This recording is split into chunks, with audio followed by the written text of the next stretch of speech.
I'm Zhu Tian, a graduate from Royal College of Art last year, sculpture. And this is, well, I made 3 installations for Catlin this year. Yeah, they're all based on 3 different novels, but they are kind of connected through a main theme that I have always been developing through my work. And what's that theme? About power relationships. Yeah. Can you tell us a bit about this first work that we're standing by now? Yeah, so this one is called Dirty. It's inspired by George Bataille's Story of the Eye. And so I see this one is talking about the power relationship between individuals with themselves, like their own kind of basic humanities, how you enjoy but struggle, accepting it and rejecting it, you know, that kind of interactions. What is it made of? I mean, obviously there's a metal cage behind you, but what are the 3 sort of main objects? These are actually fiberglass and resin cast of originally is sheepskins, air balloon sheepskins, which was in my previous work in my degree show as well. It's a very funny object. I mean, you don't have to know it's sheepskin. It has this kind of natural organic shape that makes you wonder what the object is, but obviously it has, you know, you can tell like vaguely that it's some kind of living creature, and I see them as people, as us. And you mentioned that this is sort of an extension of the work that you did for your degree show. Is that something that you're grateful to Art Catlin for giving you that opportunity to develop? Yeah, of course, yeah. It's a really precious and rare opportunity for young artists like us to have such big space and such amounts of support, you know, for for making new work, basically, because a lot of shows are actually, you know, only showing your degree show work. Unlike Catlin, they actually deliberately designed for you to make some new work, which is a step, you know, step away from your college life, really, and it's progress. It's great. And you've won the prize as well this year. Oh yeah, embarrassingly, yes, I did. Congratulations. Thank you. So what does that mean? What happens now? What happens next as a result of that? I don't know. Like I think I have lots of people came to me saying they love my work and interested in my work, and hopefully there will be other opportunities coming out of this show.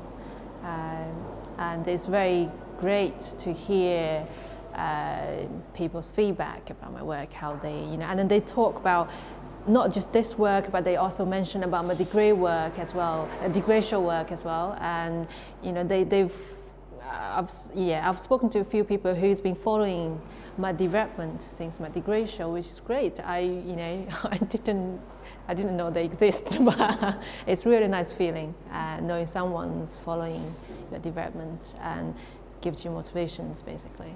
Definitely. Okay, so there's 2 other works here as well. Do you want to tell us maybe about the one with the writing coming up on the screen? Yeah, sure.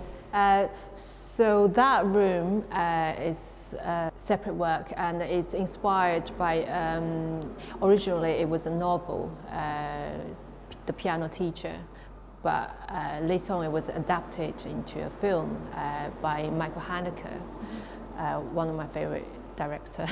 Is it the Elfriede Jelinek novel? Yes, yeah. Yes, originally it was by her, yeah. So that is the text showing on the VMS machine.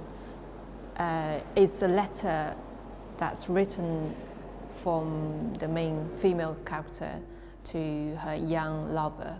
And So it's very, I mean, for me, that's a really interesting psychology behind this letter, because obviously it's someone who's mother-cased and giving orders to a sadist to tell him how he can give order to her. So it's very contradictory kind of psychology behind this, and it's very interesting for me that the character in the story itself is very interesting to me, because she basically, the only way, she's a very suppressed character, and she's very uptight and controlled, and the only way for her to gain control of her life is by giving out control to someone else. Yeah, so that room basically, I'm trying to discuss or trying to get people to think about our relationship with people you love. So that could be a, double-edged sword. It's sometimes we all need love to survive in the world, but at the same time they can be a burden as well, a restriction. Yeah. And what about the third work with the gate going up and down? Yeah, so I'll set up this roller shutter in the corridor. Actually, that's the main entrance for audience to come into the show when they first arrive to the space. I'm deliberately setting it off by a computer program which would set off the roller shutter to either open or close randomly in random intervals. So unluckily there will be some audience being trapped in this corridor without knowing how long they're going to be trapped there. And so I'm trying to create this kind of rejected and stuck kind of feelings for the audience. And that one is inspired by Camus' The Outsider. You've mentioned the fact that it's random, how often it goes off, and I know you've described previous work of yours as a hiccup. Yeah. Would you say that about this as well, or is? The reason why I say, well, I didn't say any particular work as hiccup, but I kind of said it in a general way that I want all my work to serve as kind of like hiccup kind of things, because hiccup is something interrupt people and disturb people, and it can instantly undress all your social garments. If you say, let's say, even if it's a president or a celebrity, someone who's very glamorous, if they hiccup can suddenly bring them down to the earth and then become a human being, just as everyone else. So I like the kind of, I like the